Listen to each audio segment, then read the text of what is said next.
നയതന്ത്ര യുദ്ധത്തിന് ഇന്ത്യ.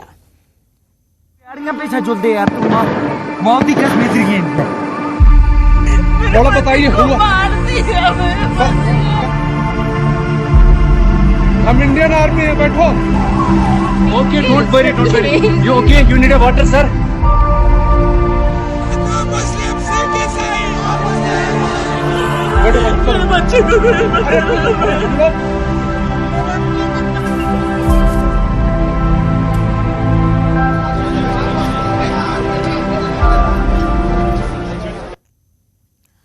പാകിസ്ഥാനെതിരായ നയതന്ത്ര നടപടികൾക്ക് പിന്നാലെ സൈനിക നടപടികൾ ഉണ്ടാകുമോ? ഉറ്റുനോക്കുകയാണ് രാജ്യം. പഹൽഗാം ഭീകരാക്രമണത്തെ തുടർന്ന് ഇന്ത്യ കൈക്കൊണ്ട തീരുമാനങ്ങൾ വിശദീകരിക്കാൻ ഇന്ന് സർവകക്ഷി യോഗം ചേരുന്നുണ്ട്. ഭീകരാക്രമണത്തിൽ പാകിസ്ഥാന്റെ പങ്ക് വ്യക്തമായതോടെ സിന്ധു നദീജല കരാർ മരവിപ്പിക്കാനും അട്ടാരി അതിർത്തി അടയ്ക്കാനും അടക്കം 5 സുപ്രധാന തീരുമാനങ്ങൾ ഇന്ത്യ ഇന്നലെ പ്രഖ്യാപിച്ചിരുന്നു. പാകിസ്ഥാനിൽ ദേശീയ സുരക്ഷാ കൌൺസിൽ യോഗവും ഇന്ന് ചേരും. Recognizing the seriousness of this terrorist attack, the CCS decided upon the following measures.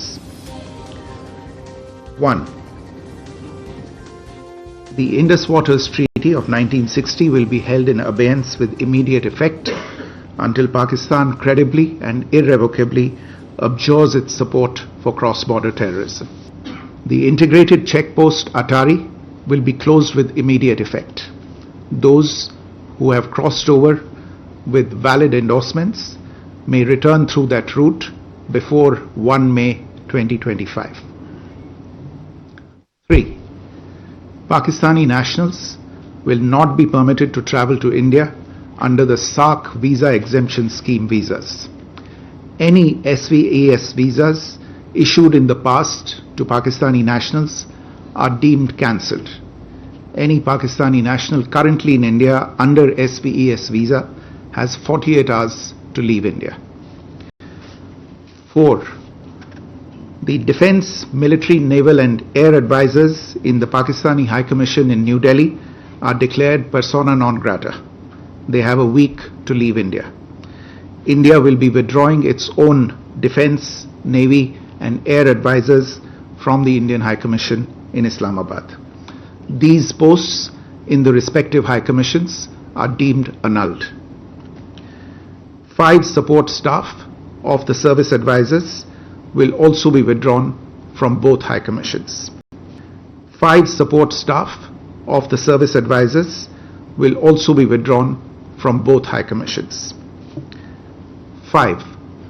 The overall strength of the High Commissions will be brought down to 30 from the present 55 through further reductions to be effected by 1st May 2025. The CCS reviewed the overall security situation and directed all forces to maintain high vigil. It resolved that the perpetrators of this attack will be brought to justice and their sponsors held to account. As with the recent extradition of Tahawur Rana, India will be unrelenting in the pursuit of those who have committed acts of terror or conspired to make them possible. News ഡെസ്കിൽ നിന്ന് KP Abhilash വിവരങ്ങളുമായി. അഭിലാഷ്, ഒരു ആക്രമണത്തിന് പലതരത്തിൽ മറുപടി നൽകാം. അതിൽ ഏറ്റവും ആദ്യം പ്രത്യേകിച്ച് 2 രാജ്യങ്ങൾ തമ്മിലാവുമ്പോൾ അതാദ്യം വേണ്ടത് നയതന്ത്ര തലത്തിലാണ്. നയതന്ത്ര തലത്തിലുള്ള തിരിച്ചടി ഇന്ത്യ ആരംഭിച്ചു കഴിഞ്ഞു. പാകിസ്ഥാനെ പ്രതിസന്ധിയിലാക്കുന്ന തരത്തിലൊക്കെ തന്നെയാണ്. അടുത്തത് ഇനി സൈനികമായി എങ്ങനെ മറുപടി പറയും? അത് പ്രതീക്ഷിക്കുന്ന തരത്തിൽ പ്രതീക്ഷിക്കുന്ന ഇടത്ത് കൊടുക്കുന്നതല്ല യഥാർത്ഥ യുദ്ധതന്ത്രം. അത് പ്രതീക്ഷിക്കാത്ത തരത്തിൽ തന്നെയായിരിക്കും വരിക. ഇപ്പോൾ ഈ നയതന്ത്ര തലത്തിൽ എടുത്തിട്ടുള്ള തീരുമാനങ്ങൾ പാകിസ്ഥാനെ എത്രത്തോളം പ്രതിസന്ധിയിലാക്കുന്നത് ആണ്? അതിന്റെ അനുരണനങ്ങൾ വന്നു തുടങ്ങിയിട്ടുണ്ടോ? ശ്രീജ, പഹൽഗാം ഭീകരാക്രമണത്തിന്റെ കണ്ണീർ കാഴ്ചകളോടുകൂടി തന്നെയാണ് ഇന്നത്തെ വാർത്താ ദിനവും നമുക്ക് ആരംഭിക്കാൻ സാധിക്കുന്നത്. കഴിഞ്ഞ ദിവസം നടന്ന ഭീകരാക്രമണത്തിൽ 26 പേർ ആയിരുന്നു മരണപ്പെട്ടത്. അതിൽ മലയാളിയായ രാമചന്ദ്രനും ഉണ്ടായിരുന്നു. നടപടിക്രമങ്ങൾ അതിവേഗം പൂർത്തിയാക്കി മൃതദേഹങ്ങൾ ഇന്നലെ തന്നെ ബന്ധുക്കൾക്ക് വിട്ടു നൽകുകയും ചെയ്തിരുന്നു. ഏറെ വൈകിയാണ് പല സംസ്ഥാനങ്ങളിലെയും, പ്രത്യേകിച്ച് കർണാടക, ആന്ധ്രാപ്രദേശ്, തെലങ്കാന ഉൾപ്പെടെയുള്ള സംസ്ഥാനങ്ങളിലൊക്കെ തന്നെ ഈ മൃതദേഹങ്ങൾ എത്തിച്ചിട്ടുള്ളത്. രാമചന്ദ്രന്റെ മൃതദേഹവും രാത്രി 8 മണിയോടുകൂടിയാണ് കേരളത്തിലേക്ക് എത്തിച്ചത്. ഇപ്പോഴും, അതായത് ഈ രാത്രി എത്തിച്ച പല മൃതദേഹങ്ങളും രാത്രി തന്നെ അത് മറ്റ് സംസ്കാര ചടങ്ങുകളിലേക്കൊക്കെ കടന്ന സാഹചര്യം ആണ് ഉള്ളത്. ഇപ്പോഴും അത് തുടരുന്നു എന്നത് തന്നെയാണ് വേദനാജനകമായ വിവരമായി നമുക്ക് പങ്കുവെക്കാൻ സാധിക്കുന്നത്. ഇനി ശ്രീജ സൂചിപ്പിച്ച വിഷയങ്ങളിലേക്ക് വരുമ്പോൾ വളരെ പ്രധാനപ്പെട്ട നിർണായകമായ യോഗങ്ങൾ ആണ് ഇന്ന് നടക്കാനിരിക്കുന്നത്. അതിലേറ്റവും പ്രധാനപ്പെട്ടത് ഇന്ന് ചേരുന്ന സർവകക്ഷി യോഗം എന്നുള്ളതാണ്. നമുക്കറിയാം, പ്രധാനമന്ത്രി നരേന്ദ്രമോദി സൗദി സന്ദർശനം തുടരുന്നതിന് ഇടയിൽ ആയിരുന്നു ഇങ്ങനെയൊരു ഭീകരാക്രമണം ഉണ്ടായത്.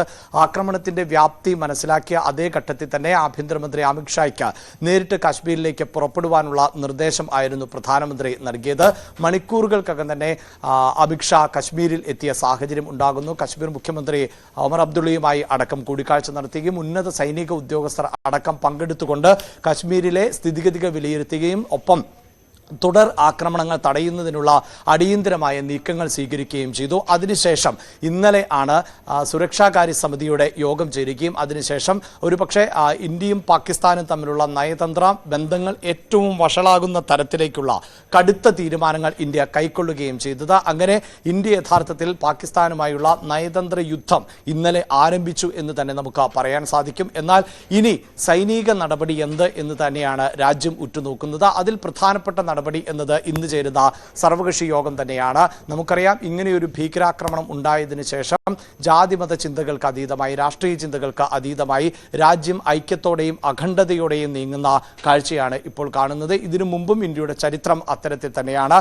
പല വിഷയങ്ങളിലും അഭിപ്രായ ഭിന്നതകൾ ഉണ്ട് എങ്കിലും രാഷ്ട്രീയ പാർട്ടികൾ അടക്കം വളരെ എതിർക്കുന്ന വിഷയങ്ങളിൽ പോലും രാഷ്ട്രീയ പാർട്ടികൾ പരസ്പരം പോരടിക്കുന്നത് കാണാറുണ്ട്. എങ്കിലും ഇത്തരം വിഷയങ്ങളിലേക്ക് വരുമ്പോൾ ഇന്ത്യയുടെ ആഭ്യന്തര വിഷയങ്ങൾ ഇന്ത്യയുടേത് മാത്രമാണ് എന്നും അതിലേക്ക് മറ്റാരും കൈകടത്തരുത് എന്ന കൃത്യമായ നിലപാട് എല്ലാ രാഷ്ട്രീയ പാർട്ടികളും സ്വീകരിക്കുകയും ചെയ്യുന്നുണ്ട്. പക്ഷേ കേന്ദ്ര സർക്കാരിനെ സംബന്ധിച്ചിടത്തോളം ഈ ആക്രമണത്തിന്റെ സ്വഭാവം എന്തായിരുന്നു, ആക്രമണത്തിന്റെ വ്യാപ്തി എത്രത്തോളം വലുതാണ്, അതോടൊപ്പം തന്നെ എങ്ങനെയാണ് ഈ ആക്രമണത്തെ നമ്മൾ പ്രതിരോധിക്കേണ്ടത്, തുടർ നടപടികൾ എങ്ങനെയാകണം, ഇത്തരം കാര്യങ്ങളിൽ മറ്റ് രാഷ്ട്രീയ പാർട്ടികളുടെ പിന്തുണ കൂടി ആർജിക്കേണ്ടതുണ്ട്. അതിന്റെ ഭാഗമായിട്ടാണ് ഇന്ന് പ്രതിരോധ മന്ത്രിയുടെ അധ്യക്ഷതയിൽ സർവകക്ഷി യോഗം ചേരുന്നത്. ഈ സർവകക്ഷി യോഗത്തിൽ ഇക്കാര്യങ്ങളെല്ലാം തന്നെ കേന്ദ്ര സർക്കാർ വിശദീകരിക്കും. അതോടൊപ്പം തന്നെ വളരെ പ്രധാനപ്പെട്ട സൈനിക നീക്കങ്ങൾക്ക് ഇന്ത്യ തുടക്കം കുറിച്ചു എന്ന് തന്നെയാണ് നമുക്ക് മനസ്സിലാക്കാൻ സാധിക്കുന്നത്. നേരത്തെ ശ്രീജ സൂചിപ്പിച്ചതുപോലെ തന്നെ പ്രതീക്ഷിക്കുന്ന സമയത്തല്ല ഇന്ത്യ ഇത്തരം മറുപടികൾ നൽകിയിട്ടുള്ളത്.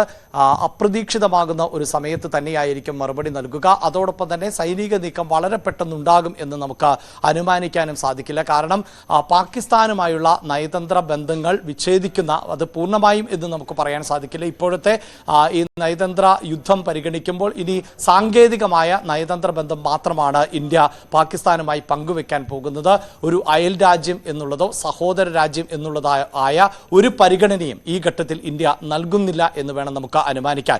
അങ്ങനെ നയതന്ത്ര യുദ്ധത്തോടൊപ്പം തന്നെയാണ് ഇന്ത്യ സൈനിക യുദ്ധത്തിലേക്ക് കടക്കാൻ പോകുന്നത്. അതിൽ ഏറ്റവും എടുത്തു പറയേണ്ടത് വളരെ കൃത്യമായ വിവരങ്ങളുടെ അടിസ്ഥാനത്തിൽ മാത്രമേ ഇന്ത്യ അത്തരത്തിൽ ഒരു നീക്കത്തിന് തയ്യാറാവുകയുള്ളൂ എന്നുള്ളതാണ്. കാരണം നമുക്കറിയാം, അന്താരാഷ്ട്ര നീതിന്യായ സംവിധാനങ്ങളെ ഏറ്റവും അധികം ബഹുമാനിക്കുന്ന രാജ്യങ്ങളിൽ ഒന്നാണ് ഇന്ത്യ. അതുകൊണ്ട് തന്നെ ഇപ്പോൾ ഇന്ത്യയിൽ നടന്നിട്ടുള്ള ഈ ഭീകരാക്രമണത്തിന് പിന്നിൽ കൃത്യമായി പാകിസ്ഥാന്റെ പങ്ക്, പാക് സൈന്യത്തിന്റെ പങ്ക്, പാക് ചാര സംഘടനയുടെ പങ്ക് ഇത് IB വൃത്തങ്ങൾക്ക് ലഭ്യമാണ്. പക്ഷേ അതിന്റെ തെളിവുകൾ കൂടി സാങ്കേതികമായി ശേഖരിച്ച ശേഷം ഒരുപക്ഷെ ഇന്ത്യ നടത്താൻ പോകുന്ന തിരിച്ചടിയുമായി ബന്ധപ്പെട്ട് ലോക രാജ്യങ്ങൾക്ക് മുന്നിൽ ഇന്ത്യക്ക് കൃത്യമായ മറുപടി നൽകേണ്ടതായി വരും. അതായത് എങ്ങനെയാണ് ഈ ഭീകരാക്രമണം ഇന്ത്യയിൽ പാകിസ്ഥാൻ നടപ്പിലാക്കിയത്, അതിന് പിന്നിൽ ആരൊക്കെയായിരുന്നു, എങ്ങനെയാണ് പാകിസ്ഥാൻ എന്ന രാജ്യം അതിന് വഴികൾ ഒരുക്കി നൽകിയത്, ഇതിൻ്റെ രേഖകളും തെളിവുകളും കൃത്യമായി ശേഖരിച്ച ശേഷം മാത്രമായിരിക്കും നമുക്ക് ലഭിക്കുന്ന ഇൻപുട്ടുകൾ അനുസരിച്ച് ഇപ്പോൾ തന്നെ അത്തരം തെളിവുകൾ ശേഖരിക്കാൻ നമ്മുടെ IB സംവിധാനങ്ങൾക്ക് സാധിച്ചിട്ടുണ്ട്. കഴിഞ്ഞ ദിവസം അടക്കം ഈ ഭീകരാക്രമണത്തിന്റെ സൂത്രധാരൻ ആര് എന്നതുൾപ്പെടെയുള്ള വിവരങ്ങൾ ഇന്ത്യ പങ്കുവെച്ച സാഹചര്യം ഉണ്ടാകുന്നു. ഈ ഭീകരാക്രമണത്തിൽ പങ്കെടുത്ത തദ്ദേശീയരായിട്ടുള്ളവർ, പാകിസ്ഥാനിലെ മുൻ സൈനിക ഉദ്യോഗസ്ഥർ, ഇവരുടെ വിവരങ്ങളടക്കം പുറത്തുവിടുകയും രേഖാചിത്രങ്ങളടക്കം പുറത്തുവിടുകയും ഒക്കെ ചെയ്ത പശ്ചാത്തലമുണ്ട്. പക്ഷേ അതിനും അപ്പുറത്ത് ഒരുപക്ഷെ ഇന്ത്യൻ ജനതയ്ക്ക് പോലും മനസ്സിലാകാത്ത അല്ലെങ്കിൽ പബ്ലിഷ് ചെയ്യപ്പെടാത്ത വളരെ നിർണായകമായ വിവരങ്ങൾ അടക്കം IB കേന്ദ്രങ്ങൾ ശേഖരിക്കും. അതോടൊപ്പം തന്നെ സുരക്ഷാകാര്യ ഉപദേഷ്ടാവ് അജിത് ഡോവൽ ഉൾപ്പെടെ ഉള്ളവരുടെ നേതൃത്വത്തിൽ ഇനി എങ്ങനെയാകും തിരിച്ചടി എന്നത് സംബന്ധിച്ച കൃത്യമായ ആലോചനകൾ നടക്കുന്നു എന്നാണ് നമുക്ക് മനസ്സിലാക്കാൻ സാധിക്കുന്നത്. ഒപ്പം ശ്രീജ ചേർത്ത് വെക്കേണ്ട ഒന്ന്, അതീവ ഗൗരവത്തോടു കൂടിയാണ് ഈ സാഹചര്യങ്ങളെ പാകിസ്ഥാനും വിലയിരുത്തുന്നത് എന്നത് തന്നെയാണ്. ഇന്നലെ നയതന്ത്ര ബന്ധങ്ങളിൽ വലിയ തോതിലുള്ള വിച്ഛേദിക്കൽ ഇന്ത്യ നടപ്പിലാക്കിയതോടുകൂടി തന്നെ ഇന്ന് പാകിസ്ഥാന്റെ ഭാഗത്ത് നിന്ന് അടിയന്തര സുരക്ഷാകാര്യ യോഗം ചേരുന്നുണ്ട്. അതിൽ നിന്ന് തന്നെ ഇന്ത്യ തിരിച്ചടിക്കും എന്നത് പാകിസ്ഥാൻ ഉറപ്പിക്കുന്ന ഒന്ന് തന്നെയാണ്. പക്ഷേ പാകിസ്ഥാനെ സംബന്ധിച്ചിടത്തോളം ഇപ്പോൾ നമ്മൾ മനസ്സിലാക്കുന്നത് ഈ ഭീകരാക്രമണത്തിന് വളരെ കൃത്യമായ പിന്തുണ പാകിസ്ഥാന്റെ ഭാഗത്ത് നിന്നുണ്ടായിരുന്നു. 4-5 മാസങ്ങൾക്ക് മുമ്പ് തന്നെ പാകിസ്ഥാൻ തയ്യാറെടുത്തിരുന്നു എന്നാണ് നമുക്ക് മനസ്സിലാക്കാൻ സാധിക്കുന്നത്. അതുകൊണ്ട് തന്നെ രഹസ്യാന്വേഷണ വിഭാഗങ്ങളിൽ നിന്ന് നമുക്ക് ലഭിക്കുന്ന വിവരങ്ങൾ അനുസരിച്ച് പാകിസ്ഥാൻ കൃത്യമായി അതിർത്തി മേഖലകളിൽ അടക്കം കൂടുതൽ സൈന്യത്തെ നേരത്തെ തന്നെ വിന്യസിച്ചിട്ടുണ്ട് എന്നുള്ളതാണ്. ഒപ്പം കരമാർഗത്തിലുള്ള ഒരു തിരിച്ചടി ഇന്ത്യയുടെ ഭാഗത്ത് നിന്നുണ്ടായാൽ അതിനെ ചെറുക്കുന്നതിന് വേണ്ടിയുള്ള സംവിധാനങ്ങൾ, പ്രത്യേക ഡ്രോൺ സംവിധാനങ്ങൾ, സ്ക്വാഡ് സംവിധാനങ്ങൾ, ഒപ്പം കുഴിബോംബ് പോലെയുള്ള, അതായത് ഈ യുദ്ധനീതിക്ക് നിരക്കാത്ത തരത്തിലുള്ള സംവിധാനങ്ങളടക്കം അതിർത്തി മേഖലകളിൽ പാകിസ്ഥാൻ സജ്ജമാക്കിയിരുന്നു. അതിനുശേഷമാണ് ഇങ്ങനെ ഒരു ആക്രമണം, അതായത് ഭീകരാക്രമണം ഉണ്ടാകുന്ന അതേ ഘട്ടത്തിൽ തന്നെ ഇന്ത്യ തിരിച്ചടിക്കുവാനുള്ള സാധ്യതയുണ്ട് എന്ന് തിരിച്ചറിഞ്ഞുകൊണ്ടുള്ള ചില സൈനിക നീക്കങ്ങൾ പാകിസ്ഥാൻ നേരത്തെ തന്നെ നടത്തിയിരുന്നു എന്നുള്ള ഇൻപുട്ടുകളും ഇപ്പോൾ പുറത്തു വരുന്നുണ്ട്. അതുകൊണ്ട് തന്നെയാണ് ശ്രീജ നമുക്ക് എടുത്തു പറയേണ്ടത്, ഒരു പക്ഷേ നമ്മൾ പ്രതീക്ഷിക്കാത്ത, ഒരു പക്ഷേ മാധ്യമങ്ങൾക്ക് പോലും അപ്രതീക്ഷിതമായി റിപ്പോർട്ട് ചെയ്യപ്പെടേണ്ടി വരുന്ന ഒരു ആക്രമണത്തിന് തന്നെ ആയിരിക്കണം ഇന്ത്യ തയ്യാറെടുക്കാൻ പോകുന്നത്. ഇന്ന് നടക്കുന്ന സർവകക്ഷി യോഗത്തിൽ പോലും ഇത്തരം രഹസ്യ വിവരങ്ങൾ പങ്കുവെക്കും എന്ന് നമുക്ക് കണക്കാക്കാൻ സാധിക്കില്ല. അത് സൈനിക ഉന്നത വൃത്തങ്ങൾക്ക് മാത്രം അറിവുള്ള, അതോടൊപ്പം തന്നെ ആഭ്യന്തര മന്ത്രാലയത്തിന് മാത്രം അറിവുള്ള വിഷയമായി മാറും. ഒരു കാര്യം കൂടി നമുക്ക് എടുത്തു പറയേണ്ടത്, ഇന്നിപ്പോൾ പ്രധാനമന്ത്രി ഈ സർവകക്ഷി യോഗത്തിൽ പങ്കെടുക്കുന്നില്ല. അദ്ദേഹം ബീഹാറിൽ ആണ് ഉള്ളത്. അതായത് പാകിസ്ഥാൻ എന്ന രാജ്യത്തെ അത്രമേൽ നമ്മൾ ഗൗനിക്കുന്നില്ല എന്നുകൂടിയുള്ള ഒരു സന്ദേശം ഇത് നൽകുന്നുണ്ട്. എന്നാൽ അണിയറയിൽ വളരെ കൃത്യമായ ഒരുക്കങ്ങൾ നടക്കുകയും ചെയ്യും. ഒരുപക്ഷെ നമ്മൾ 2016 ഉറിയിൽ ഉണ്ടായ ആക്രമണവുമായി ബന്ധപ്പെട്ട് നമ്മൾ കണ്ടതുപോലെ പുൽവാമ 2019 പുൽവാമയ്ക്ക് നമ്മൾ നൽകിയ തിരിച്ചടി പോലെ ഒരു അപ്രതീക്ഷിതമായ നീക്കം ഇന്ത്യയുടെ ഭാഗത്ത് നിന്ന് ഉണ്ടാകും. അത് വ്യോമാക്രമണം ആകുമോ, കരമാർഗമുള്ള ആക്രമണം ആകുമോ എന്നതൊന്നും നമുക്ക് ഈ ഘട്ടത്തിൽ പ്രവചിക്കുക എന്നത് അസാധ്യമാണ്. പക്ഷേ നമുക്കറിയാം, ഇന്ത്യയും പാകിസ്ഥാനും തമ്മിൽ പലപ്പോഴായി ഇത്തരം ഏറ്റുമുട്ടലുകൾ ഉണ്ടാകുമ്പോൾ പോലും 2 തവണ ഇന്ത്യ പരസ്യമായി തന്നെ ഞങ്ങൾ ആക്രമിച്ചു എന്ന് ലോകരാജ്യങ്ങളോട് പറഞ്ഞിട്ടുള്ളതാണ്. അത് 2014 19 നമ്മൾ കണ്ടത് തന്നെ. അങ്ങനെ ഇതാ ഞങ്ങളുടെ മണ്ണിൽ നടത്തിയ ഭീകരാക്രമണത്തിന് ഞങ്ങൾ തിരിച്ചടി നൽകിയിരിക്കുന്നുവെന്ന് ലോകരാജ്യങ്ങളോട് വിളിച്ചു പറയുന്ന തരത്തിൽ ഉള്ള ഒരു തിരിച്ചടി തന്നെയായിരിക്കും ഇന്ത്യ നൽകാൻ പോകുന്നത്. അതിനപ്പുറത്ത് നമുക്കറിയാം, പലപ്പോഴും ഈ അതിർത്തി കടന്നുള്ള ആക്രമണങ്ങളെ തിരിച്ചടിക്കാറുണ്ട്. പലപ്പോഴും പാക് സൈനികർക്ക് മരണം സംഭവിക്കാറുണ്ട്, സൈനികരെ അടക്കം കൊലപ്പെടുത്തുന്ന സാഹചര്യം. അതായത് ഈ തീവ്രവാദ ക്യാമ്പുകൾക്ക് സഹായം എത്തിക്കുന്ന, അവർക്ക് സുരക്ഷിതം എത്തിക്കുന്ന പാക് സേനയെ വധിക്കുന്ന സാഹചര്യമൊക്കെ ഉണ്ടാകുമ്പോഴും അതങ്ങനെ പരസ്യം ഇന്ത്യ പുറത്തു പറയാറില്ല. അത്തരം നീക്കങ്ങളൊക്കെ നടക്കാറുണ്ട്. ഒപ്പം പാകിസ്ഥാൻ സൈന്യത്തെ സംബന്ധിച്ചിടത്തോളം അവർ വളരെ പെട്ടെന്ന് ക്ഷീണിതരാകും എന്ന് തന്നെയാണ് ഇന്ത്യയുടെ നിഗമനം. കാരണം പാകിസ്ഥാൻ എന്നത് ആഭ്യന്തരമായി വലിയ പ്രതിസന്ധി നേരിട്ടുകൊണ്ടിരിക്കുന്ന ഒരു സമയം കൂടിയാണ്. അതിൽ എടുത്തു പറയേണ്ടത്, ഏതാനും ദിവസങ്ങൾക്ക് മുമ്പായിരുന്നു ബലൂചിസ്ഥാനിലെ വിഘടനവാദികൾ ഒരു ട്രെയിൻ തട്ടിക്കൊണ്ടു പോവുകയും അങ്ങനെ ആ വിഘടനവാദം ബലൂചിസ്ഥാനിൽ വളരെ ശക്തമായി തുടരുന്ന സാഹചര്യമുണ്ട്. അതോടൊപ്പം തന്നെയാണ് തെഹ്രീക്ക് താലിബാൻ എന്ന വിഭാഗം, അത് പാകിസ്ഥാനെതിരെ പ്രവർത്തിക്കുന്ന അവർ ഒരു സ്വയം നിയന്ത്രിത സംവിധാനമായി മാറുന്നു. അപ്പോൾ രാജ്യത്തിനകത്ത് തന്നെ പാകിസ്ഥാൻ സൈന്യം ഈ രണ്ട് വിഭാഗങ്ങളെ നേരിട്ട് കൊണ്ടിരിക്കുമ്പോൾ ആണ് ഒരുപക്ഷെ നമുക്കറിയാം, കഴിഞ്ഞ ദിവസങ്ങളിലെല്ലാം നമ്മളത് ചർച്ച ചെയ്തതാണ്, അന്താരാഷ്ട്ര തലത്തിലും പാകിസ്ഥാനിലെ ജനങ്ങളെയും വിശ്വാസത്തിലെടുക്കണമെങ്കിൽ സേനയ്ക്ക് അവരുടെ കരുത്ത് ചോരുന്നു എന്ന് മനസ്സിലാകുന്ന ഘട്ടത്തിലെല്ലാം ഇന്ത്യയുമായി ഒരു ക്ലാഷിൽ ഏർപ്പെടുക, അല്ലെങ്കിൽ ഇന്ത്യയിലേക്ക് കടന്നു വന്ന ഏതെങ്കിലും തരത്തിലുള്ള ഒരു ആക്രമണം നടത്തി പാകിസ്ഥാനെ സംബന്ധിച്ചിടത്തോളം അവരുടെ പൊതുവികാരത്തെ ഉണർത്തി നിർത്തുക എന്നത് സൈന്യത്തിന്റെ ആവശ്യമാണ്. അതുകൊണ്ട് തന്നെയാണ് സൈന്യം കൃത്യമായ സഹായം നൽകിക്കൊണ്ട് സൈന്യത്തിന്റെ അനുഗ്രഹാശിസുകളോടെ തന്നെയാണ് ഇങ്ങനെ ഒരു ഭീകരാക്രമണം ഇന്ത്യയിൽ നടത്തിയത്. TRF എന്ന് പറയുന്ന ദ റെസിസ്റ്റന്റ് ഫ്രണ്ട് എന്ന് പറയുന്ന ഒരു ചെറിയ സംഘടനയാണെങ്കിലും അതിന്റെ വേരുകൾ നീളുന്നത് ലഷ്കർ ഇ തൈബയിലേക്കും ISIലേക്കുമാണ് എന്ന കാര്യത്തിൽ സംശയം വേണ്ട. അതുകൊണ്ട് തന്നെ ആ അടിവേര് തേടിയായിരിക്കും ഇന്ത്യയുടെ പ്രത്യാക്രമണം എന്ന കാര്യത്തിൽ രാജ്യത്തിന് ഉറപ്പുണ്ട്. ലോകരാജ്യങ്ങളിൽ മുഴുവൻ പിന്തുണയുണ്ട് ഇന്ത്യക്ക് ഈ ഭീകരാക്രമണത്തിനെതിരെ നിലപാടെടുക്കുമ്പോൾ. അതും ശ്രദ്ധേയമാണ്. ലോകരാജ്യങ്ങളുടെ മുഴുവൻ പിന്തുണയോടെ ഒരു പ്രത്യാക്രമണം, ആ പ്രത്യാക്രമണം നേരത്തെ പറഞ്ഞതുപോലെ ഉറിയിലോ പുൽവാമയിലോ നൽകിയതുപോലെ ആയിരിക്കും ണമെന്നില്ല, നമ്മൾ പ്രതീക്ഷിക്കുന്ന സമയത്താകണമെന്നില്ല. പക്ഷേ രാജ്യത്തെ നിസ്സഹായരായ നിരപരാധികളായ മനുഷ്യന്മാരുടെ ജീവൻ എടുത്ത അതാരായാലും അവർക്ക് തിരിച്ചടി കൊടുക്കുക എന്നത് രാജ്യത്തിന്റെ ഉത്തരവാദിത്തമായി കരുതുന്നുണ്ട്. നയതന്ത്ര തലത്തിൽ അത് തുടങ്ങിക്കഴിഞ്ഞു. ഇനി അറിയേണ്ടത് സൈനിക തലത്തിൽ അതെപ്പോൾ, എങ്ങനെ, എവിടെ ഉണ്ടാകുമെന്നതാണ്. അതെന്തായാലും ഉണ്ടാവുമെന്ന കാര്യത്തിൽ സംശയമില്ല. അത് പാകിസ്ഥാന് കൃത്യമായ മുന്നറിയിപ്പ് നൽകുന്നുമുണ്ട്. നമ്മളുടെ രാജ്യത്തെ ഒരു പൗരനെ തൊട്ടാൽ അതിന് മറുപടി പറയേണ്ടി വരിക തന്നെ ചെയ്യും എന്ന മുന്നറിയിപ്പ് രാജ്യം കൃത്യമായി നൽകുന്നുണ്ട്. KP അഭിലാഷാണ് ന്യൂസ് ഡെസ്കിൽ നിന്ന് വളരെ വിശദമായി തന്നെ കാര്യങ്ങൾ പറഞ്ഞത്.